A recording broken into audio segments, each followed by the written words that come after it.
Welcome to MidLIFE Matters, where we celebrate women's wisdom and wit. I'm Georgian, your host, and I'm delighted to introduce today's guest, Carole Shmurak, who is a retired professor and, in today's world, a fascinating mystery writer. And we're going to learn a lot about her works and what makes her tick and how she creates such compelling stories. So welcome. Thank you. You're probably best known for the Susan Lombardi series. I hope so. Okay, and so tell us about Susan, the types of problems she solves, and is there always somebody who deserves to die?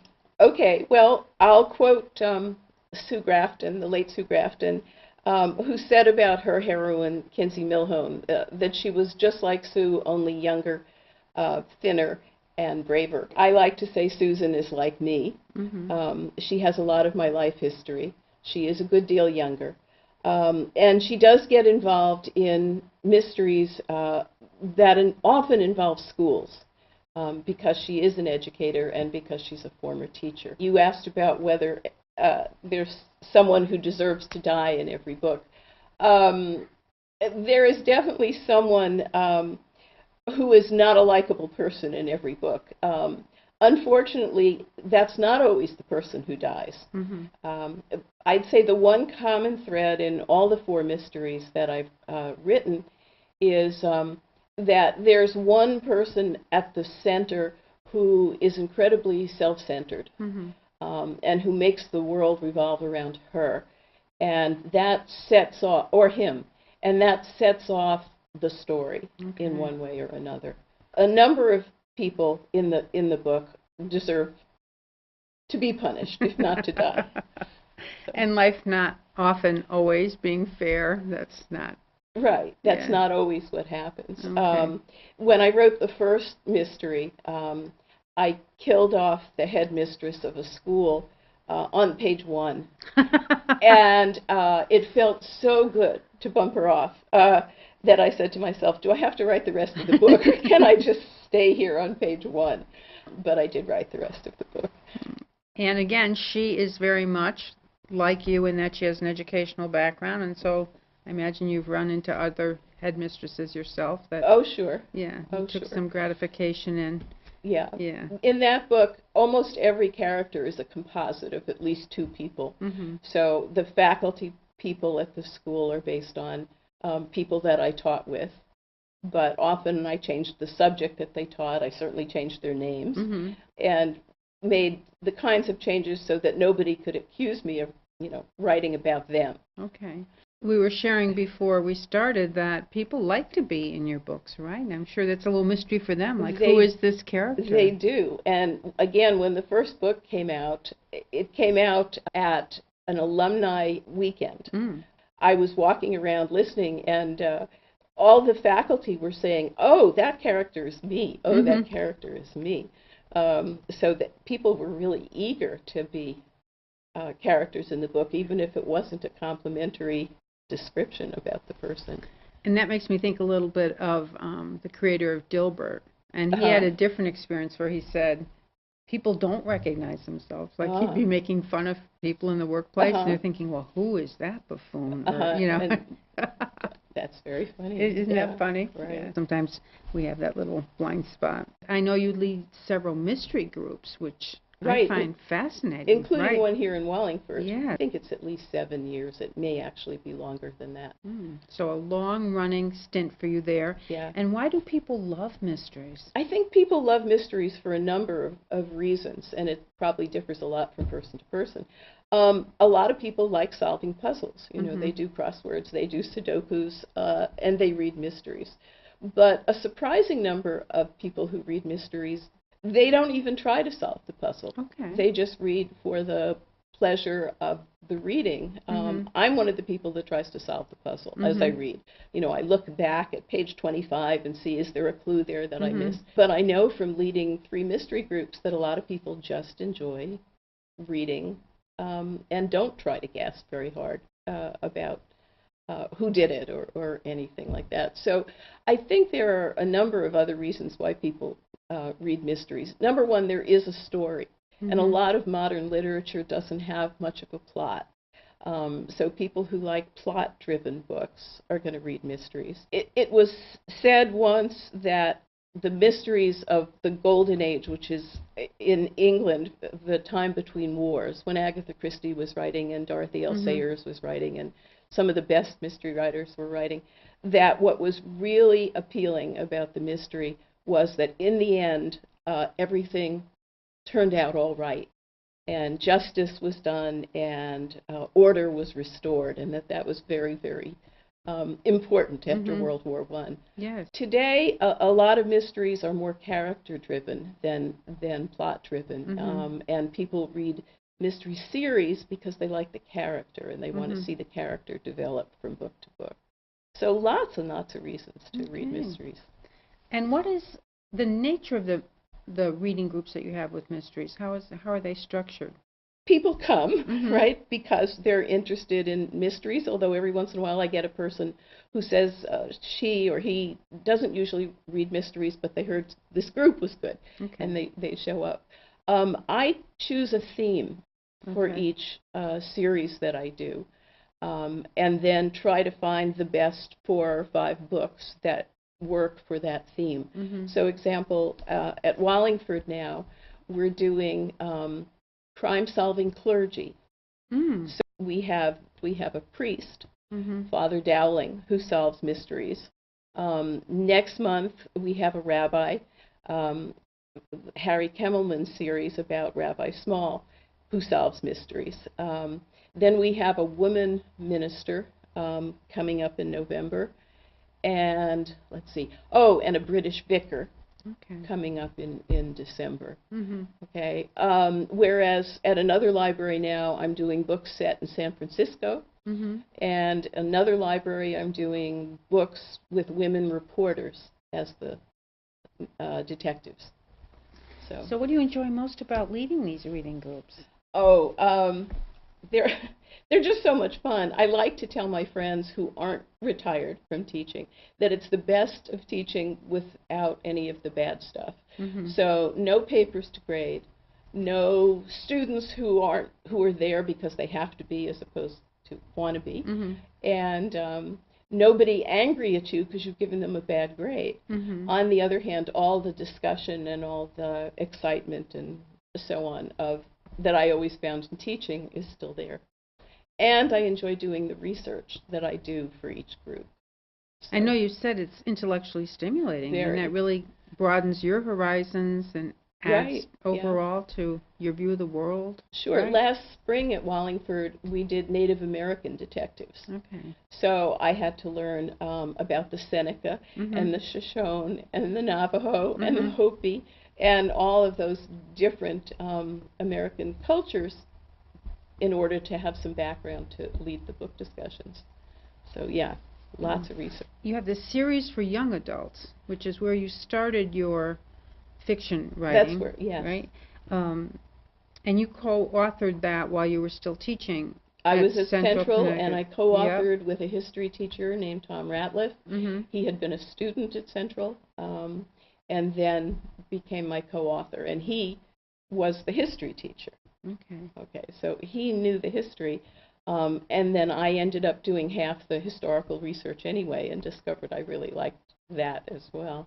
How did you hone in on focusing on women's accomplishments, girls' accomplishments in these historical fictions? I had been doing a research study in middle school classrooms, and these books are set for middle school students, basically grades 5 through 8, I'd say. And one of the things I discovered as I went from classroom to classroom, and this was particularly in the language arts classrooms, they said that girls would read books about boys, but boys wouldn't read books about girls. And therefore, they chose mostly books with male heroes and protagonists. And I thought, well, that's not right. So I decided that there should be a historical series that was exciting enough that boys would get into the excitement even though there was a girl at the center. And while I was thinking about that, one of my students, not Tom, but another student, brought me an article from Smithsonian Magazine about women who fought in the Civil War.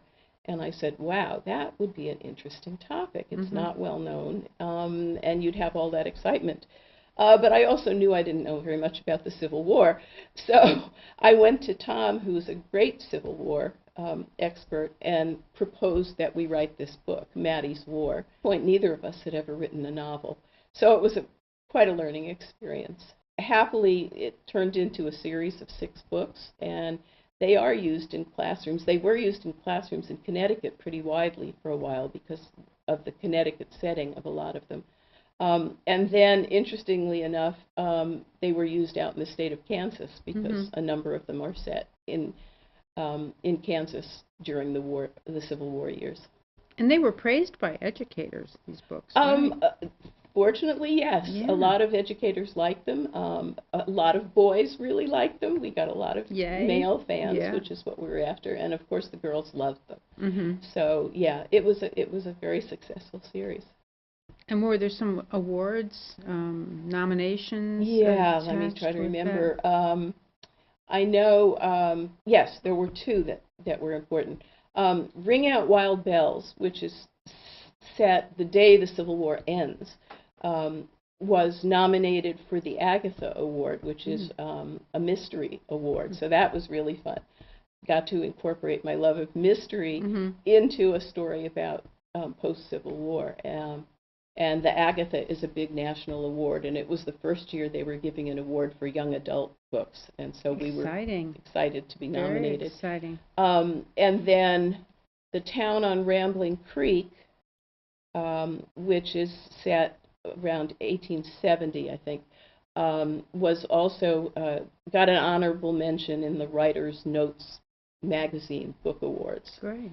So, yeah. So very affirming. Very affirming. And off you went onto your series with Susan. Well, you know, I was actually working on both series at the same time. Oh, all right. The first book, Dead Mistress, I started in 1994, which is the same year Tom and I started on Maddie's War. So I had the 2 going, and I was teaching full-time. So that was a busy time for me. Absolutely. Let's talk about your educational background. So before becoming a professor at Central Connecticut State University, you taught biology and chemistry at private schools. Right. In Connecticut, I taught at Miss Porter's School for 15 years. And before that, I had taught at the Dalton School in Manhattan for 4.5 years. And your major being in science. Yes. And you have quite a set of credentials with all the way through PhD and... Yeah. I had been a biology and chemistry teacher at the Dalton School, and then at Miss Porter's I added geology to the biology and chemistry. And in between those 2, I had gotten a doctorate in science education in Indiana. So. And there's so much focus right now on STEM, particularly providing opportunities for young women to consider themselves in that field. Right. So any thoughts about your experience with the students in the 2 different schools and how girls gravitated or not towards the sciences? I don't know that there are a lot of generalizations that I can make there. I had some wonderful science students at both schools, and I had some students that didn't like science and were a challenge to get interested in science.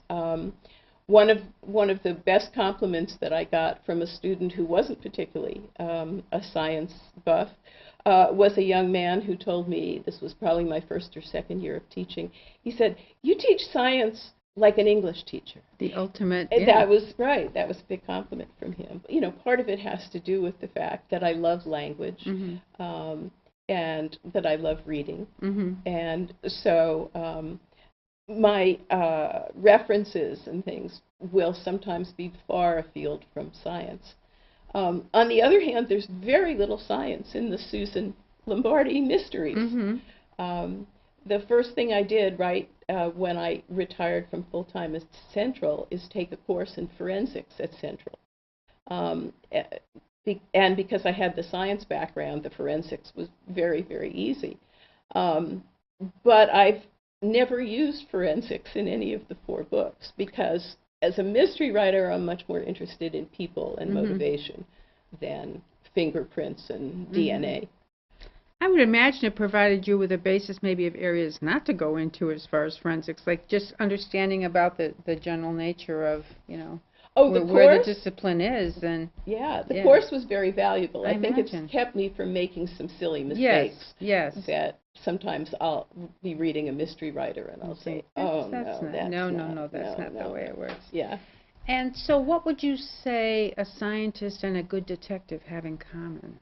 Oh, well, obviously they both have to pay attention to detail. They both have to use logic. They both have to be very aware of what the facts are and when they're straying from the facts into conjecture. So there's a lot in terms of commonality. So sure, my science training in that way works, for me. So I would say a lot of critical thinking. Oh, right? sure. Yeah. Sure. Absolutely. Yeah. Being a good thinker and straight thinker. And I imagine writing a book series is an awesome experience. In some ways, it's a lot of fun. The fact that it's a series means that you create a repertory company. You have characters that come back book after book, so you know a lot about them. And you know how they speak, and you know how they think. And so you can say, oh, yes, well, this is a good place to have a chapter with Elaine because she does this and that in the books, and she serves as a sounding board for Susan, the detective. So I'll bring her in. Or I'll bring in Susan's husband because he tends to try to put the brakes on Susan's over-enthusiastic approach, and sometimes that'll be needed. And so various characters are with you in a series, and then you can bring in other characters. And I found that true with the young adult series too. It's in many ways easier to write a series. You're building on things. Yes. And you have these people living in your alternate universe. Yes, well, they're living in your head, and sometimes you can just sit down at the computer and start tapping the keys, and Elaine will start talking because you know her so well. And your writing schedule, I mean, you were working on two, what were to turn out to be series, beginning of series at the same time, and teaching. So what worked for you as a writer? In the years when I was teaching and writing, it was just fitting in the writing whenever I could. And the fact that I was collaborating with Tom meant that we would say, well, let's meet next Saturday. That meant I had to have something done by Saturday to show Tom. So that was good. What happened, interestingly, when I stopped teaching full-time and I went part-time at Central so that I could write, then it got much harder because I had all these hours in the day, and so I'd get on the computer and I'd read and I'd surf the web and I'd do all these other things thinking that, well, eventually I'll get down to writing. So that didn't work very well. What finally worked for me was that I created a writers group, a group of about 5 of us who were all working on some kind of fiction, and we met once a month. We met in my dining room, and you had to have your chapter done and sent to the group a week ahead. Oh, deadlines. So, yes, and so, after all those years of, having to be in a class and prepared for class, it was too easy to procrastinate. But once I had a deadline, then I'd say, okay, I got to get this chapter done by such and such a date, and that kept me going much better. When we had spoken before our conversation today, you talked about frittering away time, and I thought, that's very easy to understand. Oh, so easy to understand. And even, now I'll be doing some research for a book, some background, and then something will catch my eye, and I'll go off on tangent. Which is okay, because my time is my own. That said, I haven't finished a book since 2012. Okay. So I have a book that's in the hopper, and it's sort of been stuck there for about 3 years. And I'm hoping it will eventually come out as a book. Emerge. Yes, somehow. And speaking of women, you had mentioned you think women are good at reinventing themselves, and speaking from your own experience, you did that probably 4 times. Let's see. I started out, I wanted to be a biochemical researcher. Okay. Discovered that really wasn't for me. became a classroom teacher, grades 7 through 12. Really loved that, but got to a point after really 20 years feeling like, oh, if I have to explain this principle one more time, I'm going to go crazy. So then I started looking around for something new, and I found the job at Central, and because I had the PhD and all that experience in education, went to Central School of Education first as an assistant professor and finally as a full professor and chair of the department. And then when I'd been doing this writing and I decided I wanted to spend much more time writing, then I was able to do that. So yeah, and I guess you had asked me if there's going to be another reinvention, and I don't think so. I think I think I've done it enough that this is where I am, and I'm happy where I am. Wonderful. And how do you think women can best get on a track of reinventing themselves? I mean, do you have any observations or just working theories about what helps people take that next step? Yeah. I think a lot of women have done that, particularly women of my generation or a little bit younger. I grew up in the 1950s and early 60s when it was fairly rare for women to have careers, and I knew I was going to have one, but I wasn't sure what it was going to be. But a lot of women of my generation just got married right out of college or even high school, and then were forced to reinvent themselves for one reason or another. So I know, a lot of women who've done that. I don't have any particular theories about it. It takes a certain amount of courage. It also helps if you have a supportive spouse, which I do, so that every time I've made a transition, I always had a cheering section behind me. So that support system is so important. A little bit about your earlier writing of nonfiction around the idea of, I believe, Voices of Hope. Yes, that was the first book I published, and that was part of my research at Central. What I did there was I had been looking at single-sex education and co-education. Teaching high school, I taught at a co-ed high school, and I taught at Miss Porter's, which is all girls. And there were various claims being made for both kinds of schools. So I decided it would be interesting to find a group of girls and follow them through high school. And that's what I did. I had 50 girls, and I met them as high school freshmen.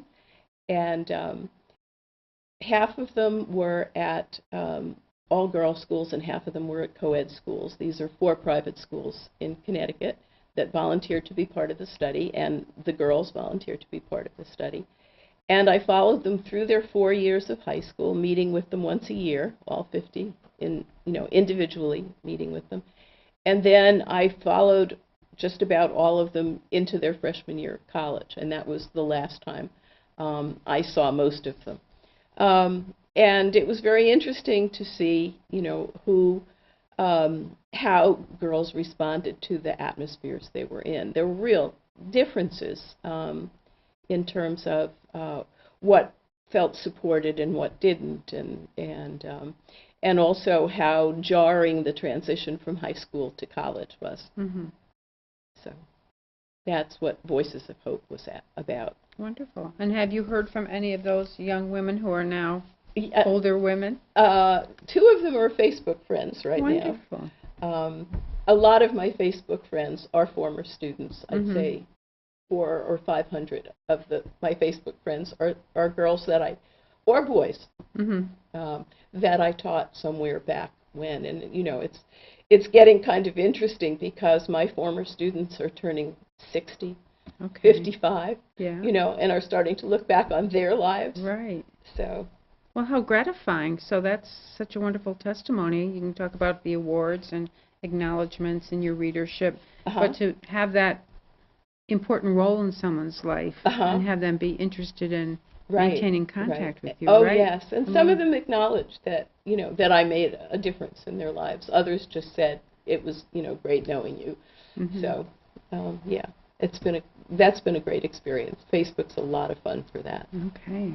Listen, this has been wonderful to catch up with you and learn about you, and I just wish you the best in terms of your beginning of your new year here with your mystery groups, thank right? you. September's the beginning of the new year. Right, yep. And I'm still on that academic you're schedule. still on that schedule, and best of luck with this book that's been simmering for 3 yes. years. Right, Yeah. yes, and great that you have this TV show. Wonderful. Well, thank you for joining us. Okay, thank you. Please tune in to hear other fascinating women in future segments of Midlife Matters. I'm Georgian Lucier, your host. Thank you for joining us.